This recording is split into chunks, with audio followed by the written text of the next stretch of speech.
भारत जाकर सानताड़ पठुआ गावता पहाटा से नेताजी सुभाष ओपन यूनिवर्सिटी रे सानताड़ी ते ऑनर्स और पास कोर्स ते पढ़ा लगित ते मेमोरेंडम को एम केया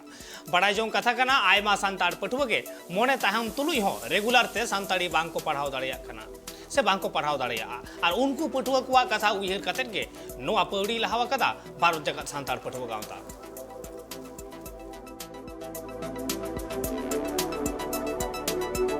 भवन हुई लेना इन साथ मिघड़ी लहा नेताजी सुभाष चंद्र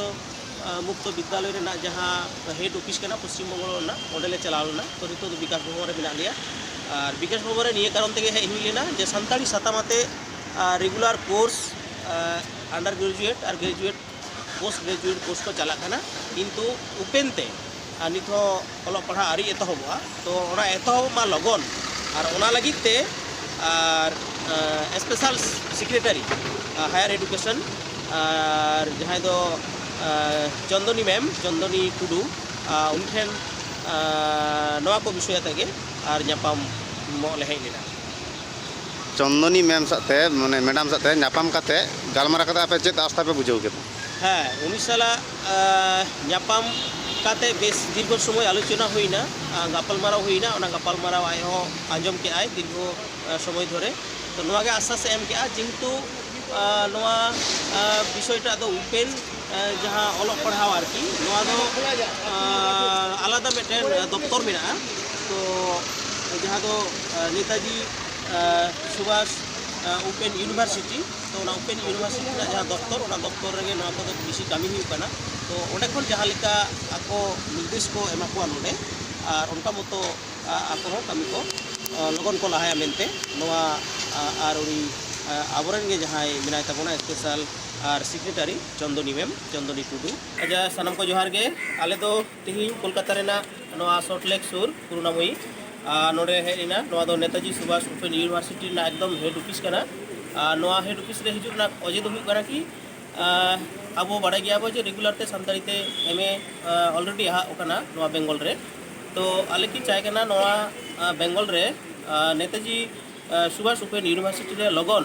और उपेन ते सानताड़ी साताम और एथोबमा और ओनागे नोडे विजिटेन आले उन्हें बड़ा हिचो लगी ले हेज लेना जते लगन नवा साताम और अब बेंगल रे एथोबमे तो तीन चे लई केदा खबर हान बिसी हाँ तो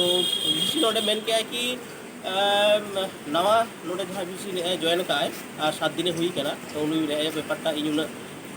बेपारटा बन बाड़ाया नासी नेल लेगे कोटा दिन और कि नवा मेन के आपे नवा वेस्ट बेंगल रे जहाँ जहाँ जगह रे गवर्नमेंट और कॉलेज करे एडेड कॉलेज करे सानताड़ी ते जहाँ ऑल पढ़ा नित चला कना अंडर ग्रेजुएट से पीजी एमए तो ओना करना इन लिस्ट बन पे विथ माचेट को और यूनिवर्सिटी लिस्ट जो ताड़ाताड़ी पे एम दाड़ेइया